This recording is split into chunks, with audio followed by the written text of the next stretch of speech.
Nickelodeon has produced some of the most beloved and famous kids TV programming of all time, with shows like SpongeBob SquarePants, Rugrats, Blue's Clues, and not-so-child-friendly Ren and Stimpy. The studio has had such an impact that its fans remain loyal, even as they grow up. And once that happens, they often love to come up with some seriously disturbing theories about the characters they grew up with. If you enjoy this video, be sure to hit the subscribe button and click the little bell to be notified when we upload fresh content. Oh yeah? We'll see about that. Yeah. SpongeBob has become a serious cultural phenomenon since its release, and its adult fans are possibly even more devoted than the kids it was intended for. With absurd and often adult humor, the little sponge in his square pants seriously resonate with the meme generation and remains an icon. One of the darkest theories about the show, however, is that SpongeBob actually died a long time ago. Fans base this theory on the fact that he looks and acts very different than he used to, ever since the SpongeBob SquarePants movie, in which he and Patrick dry out and seemingly die. Some believe that they weren't brought back to life by tears, but actually regenerated new versions of themselves, as sea sponges and starfish actually can do in the wild, and that these new versions have taken their place ever since. Drake and Josh is a live-action Nickelodeon sitcom about two totally different and yet closely bonded stepbrothers living in California with Josh's dad Walter and Drake's mom Audrey. While it might seem like a wholesome family comedy, some fans of the show have a slightly different, creepier idea, which centers around the reoccurring character Crazy Steve. Crazy Steve, who is said to have some anger issues, later showed up as Spencer Shay on iCarly, and even ended up in an asylum on another show, Sam and Cat. Fans suggest that Steve actually went insane on Drake and Josh, killed the brothers, kidnapped their sister Megan, changed his name to Spencer, and forced Megan to become Carly from iCarly. Eventually, he was found by police, which is how he ended up committed to the asylum on Sam and Cat in the end.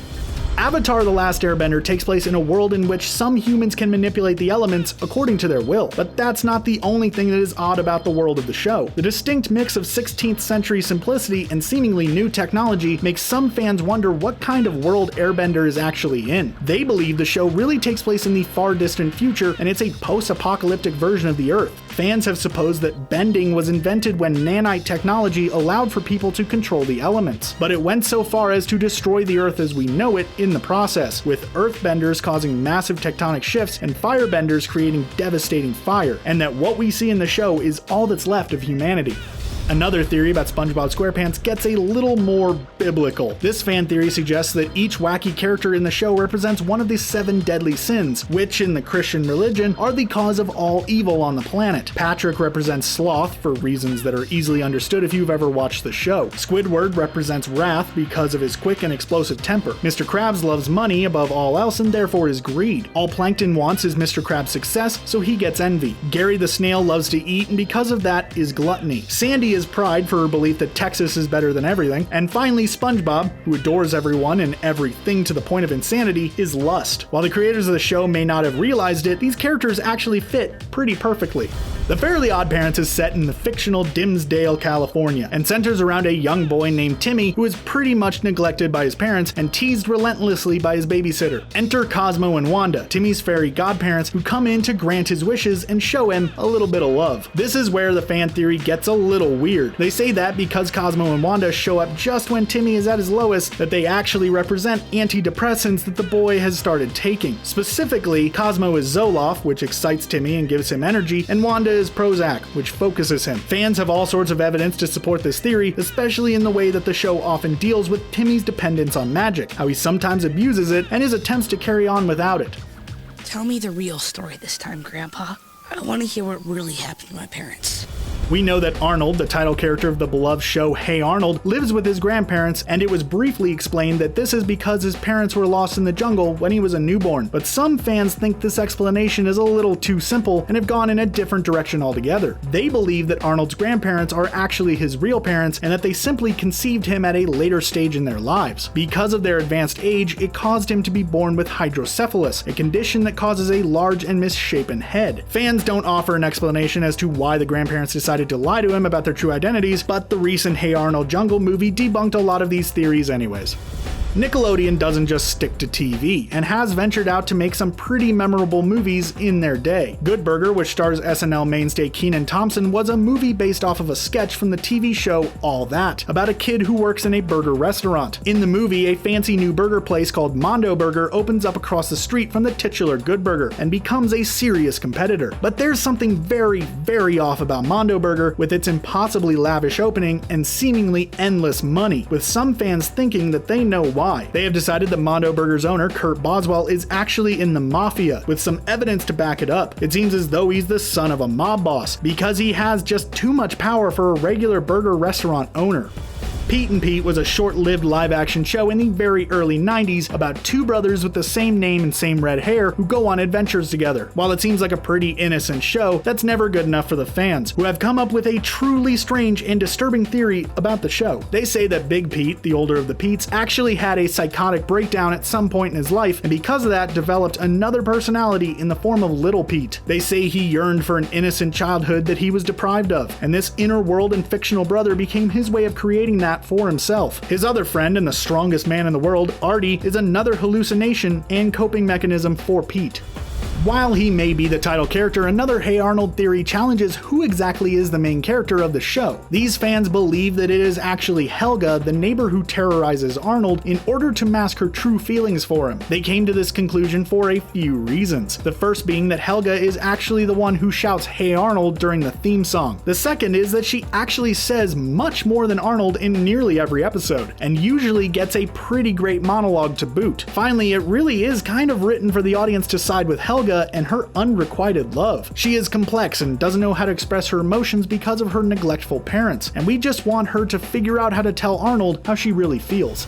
It's been a long accepted fact that certain Nickelodeon shows take place in the same universe, such as iCarly, Drake and Josh, Sam and Cat, and Victorious. But this one theory takes that idea to a whole new extreme, by supposing that Drake and Josh is actually a TV show within those other shows. The evidence for this is pretty unbeatable, as there is actually an episode of iCarly that shows Drake and Josh playing on the TV in the background, which is some solid proof right there. Not only that, but it's referenced to as a TV show by the characters in Victorious as well. Each episode of Drake and Josh starts out with its title characters speaking directly to the camera and totally breaking the fourth wall, similar to documentary style shows like Parks and Rec or The Office. I was just wondering that same thing. Blue? For a show with a very gentle and old school concept, Blue's Clues was no stranger to all sorts of rumors about the show itself and its star, Steve. He did end up leaving the show, and rumors began to fly about the reasons behind it, like a drug overdose, a stint in rehab, or even his death. He is definitely still alive, but the rumors never stopped, even if they got a little out of control. Fans theorize that the Steve in the show is actually on one long acid trip, which is why he's able to hop in and out of paintings, talk to his dog Blue in his mailbox, and why the world around him is literally a cartoon. While it may not have been the intention of the creators, it's honestly not that unbelievable when you stop and think about it. Spongebob is a cultural phenomenon with the millennial generation, which explains why there is no shortage of crazy theories about the show floating around on the internet. One theory in particular might be the most disturbing of them all, and it all revolves around Mr. Krabs. We all know that he loves to eat, but have you ever given any thought as to what or who he's eating? Fans have grown suspicious of the fact that there hasn't ever been a single other Krab featured in all 200 of the show's episodes, and have started to wonder what exactly Krabby Patties are made of. They think that it can all be explained by the idea that Mr. Krab is a cannibal and is eating his way through every other crab in the ocean. Much like Soylent Green, it's all one big crab conspiracy. Like their live-action shows, fans have always speculated if certain Nickelodeon cartoons take place in the same universe, and some believe that they have found the proof linking two popular cartoons, Danny Phantom and the Fairly OddParents. Some diehard fans actually think that Danny Phantom is a result of the final wish ever made by Timmy, to become a badass ghost hunter and have a more interesting life. It actually makes sense when you realize that all the characters in Danny Phantom look like older versions of the inhabitants of the Fairly OddParents. Danny looks like a grown-up Timmy, and they even have similar mannerisms and characteristics. Sam is Trudy, but older. AJ grows up into Tucker. Paulina is an older version of Trixie, and on and on. It's like Cosmo and Wanda granted him a new life, but kept his closest friends.